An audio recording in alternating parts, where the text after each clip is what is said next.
निकालने का अभ्यास हो। क्या? अत सुख। एक पद है, हर हाल में खुश रहना संतों से सीख जाए, महफिल में जुदा रहना संतों से सीख जाए, हर हाल में खुश रहना।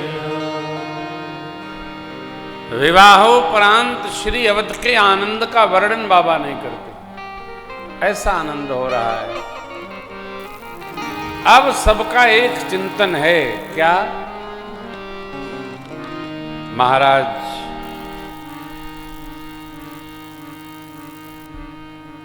थोड़ा ध्यान देते तो राम जी सब प्रकार योग्य हो गए हैं, उनको युवराज पद पर अभिषेक कर दिया जाता है। प्रजा के मनोगत भाव को महाराज ने समझा तो मंत्रियों से चर्चा कर ली। मंत्रियों ने सम्मति व्यक्त की। फिर गुरुदेव भगवान के चरणों में निवेदन किए और मुहूर्त पूछा।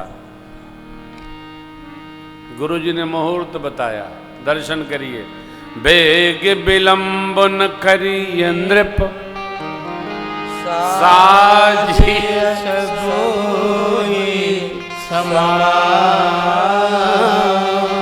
सुदिन सुमंगल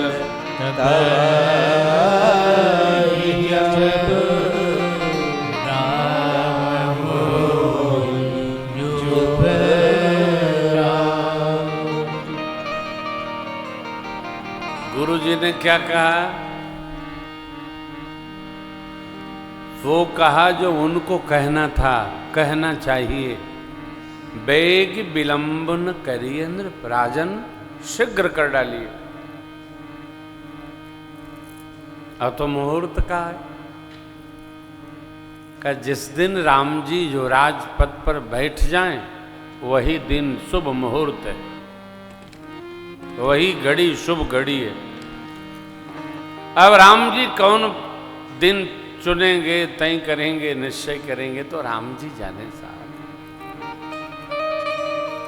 महापुरुषों का चिंतन है सत्कर्म करने में विलंब नहीं करना। जैसे कोई सत्कर्म करना हो तो तत्क्षण करना चाहिए, और किसी से झगड़ा करना हो तो अगले दिन पर भांज देना चाहिए, कल बातचीत करेंगे, आप जाओ आज।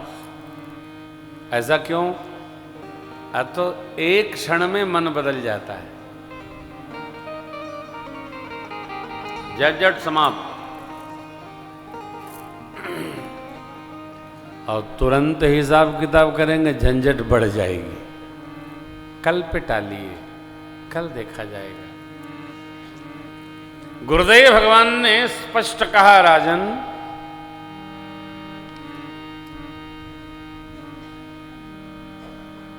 जिससे विमुख होकर जीव को पश्चाताप होता है, जिसके भजन बिना जीव के अंदर का ताप शीतल नहीं होता, वही जगत के स्वामी आपके पुत्र होके आए हैं, इसलिए विलंब न करिए, शीघ्र करिए।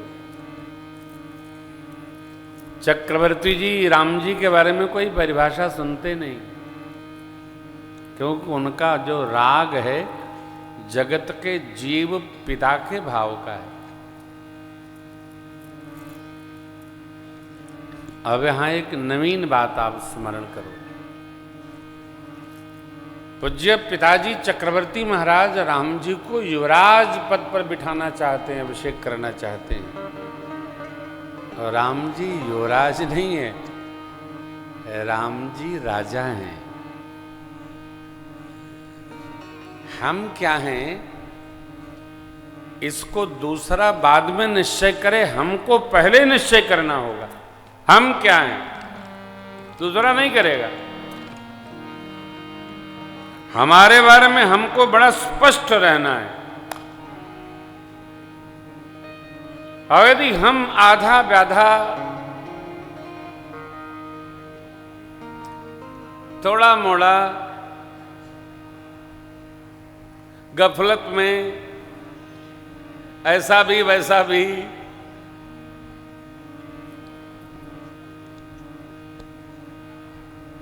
जो राय दिया वही करने लगे,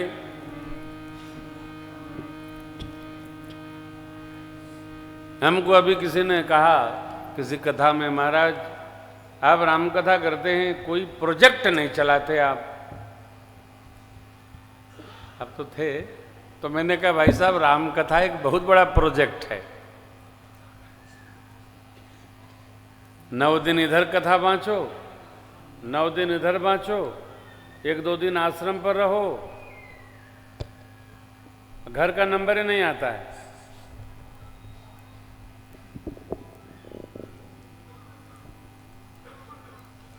अब एक बार तो हम लोग कथा लगातार, कितनी कथा है, 4 कथा 5 कथा किए, जुलाई से शुरू हुए थे, करते रहे। घर पहुंचे तो बहू जी बोली कि इनको गेस्ट रूम में रुकवा दो।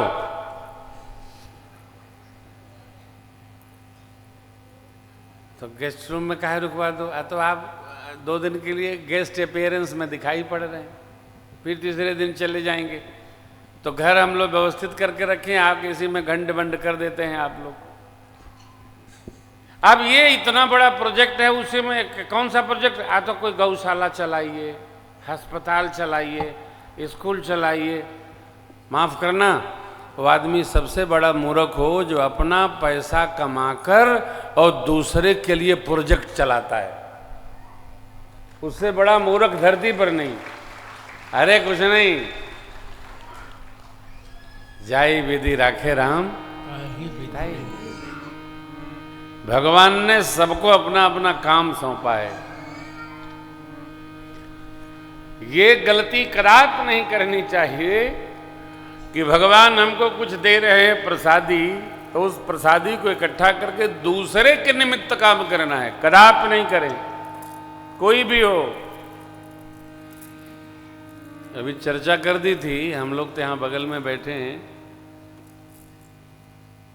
आप में से जो लोग गुजरात में जाके कमाते हैं, मुंबई में कमाते हैं, कोलकाता में कमाते हैं, तो वहाँ कमाते हैं, गांव में खेत खरीदते हैं।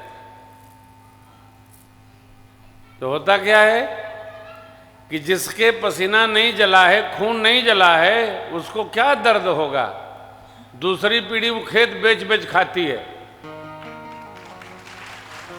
और ये भी कहती है, न जाने बाबूजी कैसे कमाए थे कि हमारी बुद्धि बेचने जैसी हो गई। अरे तुम भागे हो, तुम्हारे जीवन काम में यही है, गलती कभी न किया। हाँ, भगवान दे रहा है, परमार्थ करो। परमार्थ अपनी संपदा है, इकट्ठा न करो यार। कौन लेके गया है, कौन लेके जाएगा।